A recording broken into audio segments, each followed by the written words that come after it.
Welcome back, everybody. Today, I'm going to teach you how to create a stacked bar chart using multiple measures in Tableau. This is a powerful visualization technique that allows you to compare different metrics side by side while also showing their combined totals, making it perfect for analyzing sales data, performance metrics, or any scenario where you need to visualize multiple measurements together. Let's start by opening your web browser and heading over to the Tableau homepage. Type in tableau.com in your address bar.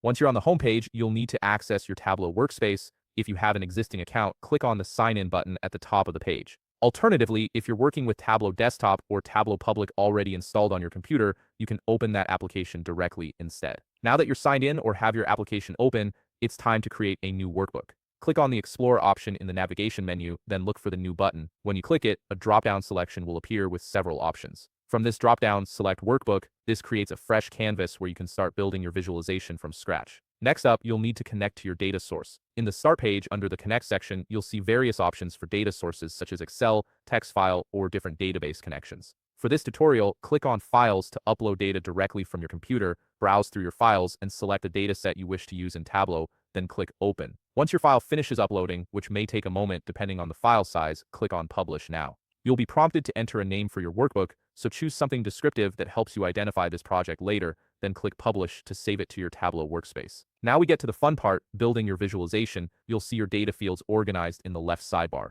For this tutorial, drag the date dimension to the columns shelf at the top of your workspace, then drag the total sales measure to the rows shelf. This creates your basic foundation, and you should see a line graph or bar chart appear automatically based on your data. Here's where we transform this into a stacked bar chart with multiple measures. Look for the marks card on the left side of your screen and drag measure values onto it. This is the key step that allows you to stack multiple measures together in one visualization. Once you've done that, click on the automatic dropdown in the Marks visualization area. You'll see a drop-down menu displaying all the available visualization types that Tableau offers. From this list, select Bar. The moment you do this, your visualization transforms into a stacked bar chart that displays multiple measures together, allowing you to compare different metrics while seeing their cumulative effect. And there you have it, you've successfully created a stacked bar chart using multiple measures in Tableau. If you found this video helpful, please leave a like, subscribe, and see you in the next video.